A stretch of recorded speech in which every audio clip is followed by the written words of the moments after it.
Yeah! Well, coming to you live from WRUE in Tennessee, it's the Scribbling Woman. Hi, I'm Nancy Rue. I am a scribbling woman, and so are you, and that's why we're having this conversation. Here, we talk about the writerly life that is unique to you, no matter your age, your season, or where you are in your creative journey, even if you don't think you have one yet. You are now an official Scribbly, so let's talk. And Jim, what episode is this? Episode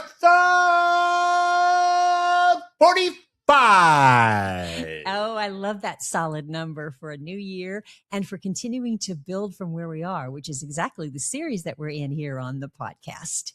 I really wasn't kidding about that because you need to listen to our previous episode, number 44, about creating your writerly word, because that is the first block that we're going to build on. Once you do that, you're ready for our next move forward.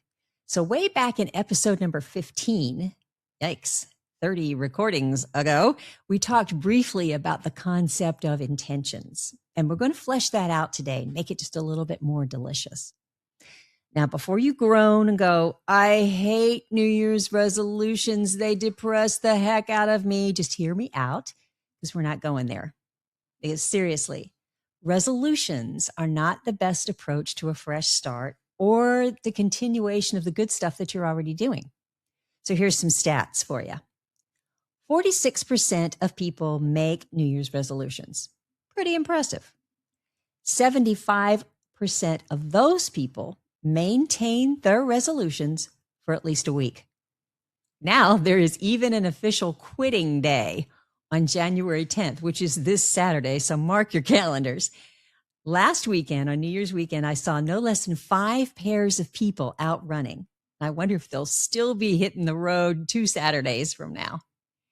Now, 80% of the resolutions that survive beyond that fail by the second week of February. So tell me again why we even bother? Well, the experts on these things, and who the Sam Hill are they anyway, say that goals with specific times and measurable outcomes are more successful. Okay, so if I say I'm going to publish my novel by June 1st, what if somewhere between now and then I get knocked over by a bus, or my husband gets knocked over by a bus, or we have a financial reversal and we both have to take jobs driving a bus in order to survive? Well, my writing morale is going to go right down the tubes.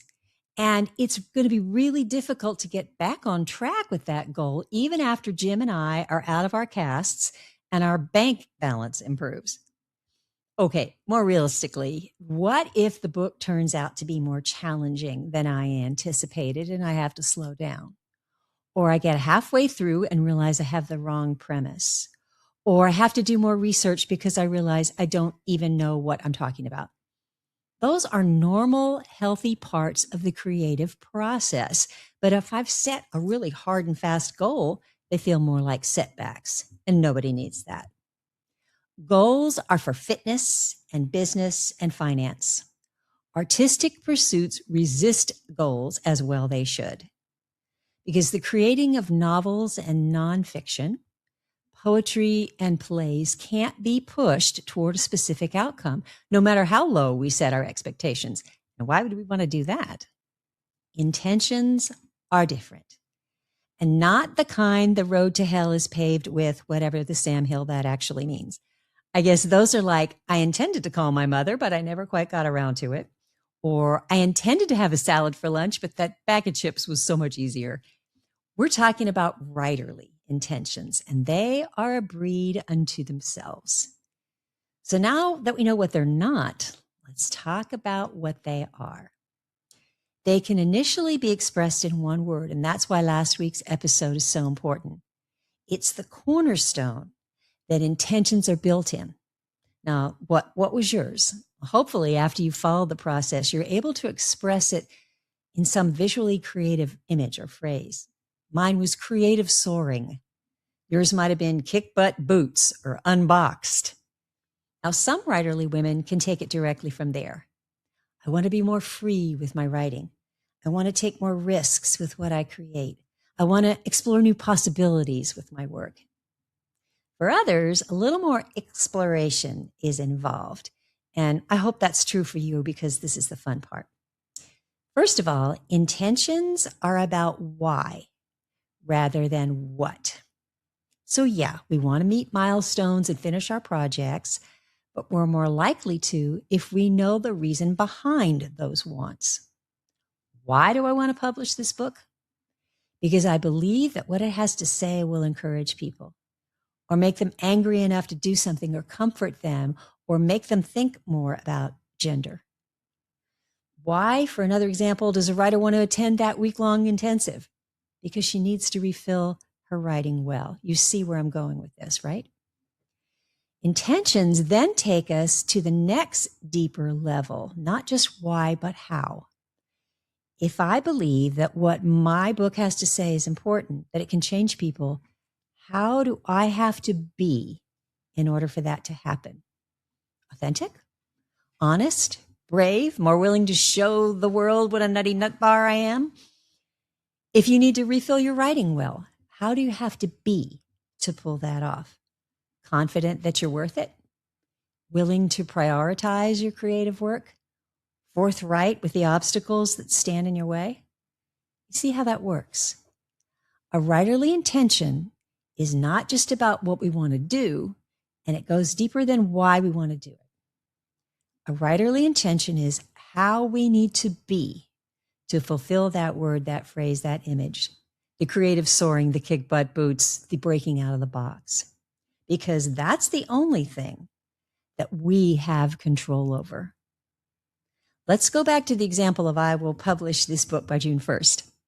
As we've seen, a whole boatload of things can happen to prevent that. But if my intention is to be more authentic in my writing and more free, I can accomplish that even if I only manage to write 3 chapters between now and June 1st. I can be authentic every time I sit down to write and every time I think about writing. Or if we say, I'm going to that week-long intensive, it may end up we can't find the money or a child gets sick. But if our intention is, I'm going to prioritize my writing, I can do that one day at a time without ever having to leave town. So then, how do we shape our intentions so they serve us well as we continue to build ourselves as writers? Well, fortunately, we're all unique, and that's what makes us infinitely interesting and makes us fabulous writers. So I'm going to offer some thoughts from 3 different angles. And as always, put your own spin on it or simply let them serve as springboards for your own guidelines for yourself. So first, if you're starting just with your writerly word or phrase or image, ask yourself, how do I need to be to fulfill that image? If I'm going to creatively soar, I have to let myself be free and trust the wings I've been given. That's my intention. If you're going to put on those kick butt boots, you'll need to believe in your writerly self every day and let nothing stand in your way. That's your intention.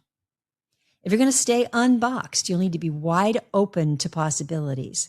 That's it, Scribbly. Simple intention. Now, if you're starting with a goal, if you're that gal, go deeper and ask why you want to accomplish that. Why do I want to publish book 3 by June? Because I so want readers to better understand gender fluid people, especially from a spiritual standpoint. Why do you want to sign with an agent by year's end? Because it makes you feel like a real writer? Why do you have your sights set on selling 1,000 copies of your collection of poems? Because you want to revive poetry in the hearts and minds of a very troubled population. Now, how do you have to be in order to fulfill that why? I have to be willing to explore things I know nothing about. That's my intention. You'll need to think of yourself as a real writer to begin with before you approach an agent. That's your intention. Or you'll need to connect with those people who need your work, who need that poetry. There you go, scribbling woman, a true intention. Now, if you already have your how I have to be, can you express it in a way that's just as visual and creative as your writerly word or phrase? I will creatively soar by trusting my wings to carry me to the things I need to know and understand with complete freedom. I love that. I will put on my kick butt boots. Kick butt boots. We can kick butt too, and step out with confidence every day and be ready to stomp out the obstacles. I will leave the box behind and remain wide open to possibilities that don't fit into any cubbyholes. Suddenly, you see yourself being and doing what you intend. If you can see it, it can happen, and you're the only one that can make it that way. Now, there are a couple of things you may discover as you go through this process. One, you might realize that it's hard for you to get past goal setting. An intention may seem too vague for someone like you who needs a plan. Not to worry. We're going to get to the actions that arise from intentions, and I promise you, those actions will be much more possible if you stay focused on the why and the you. Trust me on that. It may occur to you that what you started out thinking you wanted isn't really what your soul longs for. Maybe you thought you wanted an agent or a publishing contract when your writerly self is calling out for less pressure, less feeling like an imposter, less dependence on someone else telling you that writing is what you were meant to do, because you already know that. Yes, that's the whole purpose of going through the process of setting intentions. And you will probably discover that you have more than one intention. Perhaps you want to be both freer and more skilled, or confident as well as open to mentoring, or spiritually guided and part of community at the same time. I think you'll discover that they go together to enrich your writerly life.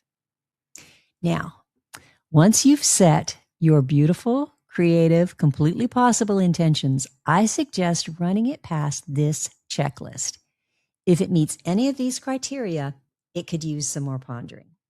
Number 1, meeting this intention depends on someone else. No, babe, this is all on you. Number 2, it involves a measurable outcome. Okay, anything involving a number, a time limit, or a milestone is a goal, and we're going to get to those. But the only thing that determines whether this intention is being fulfilled is the way you feel and the subtle changes you see in your writerly self.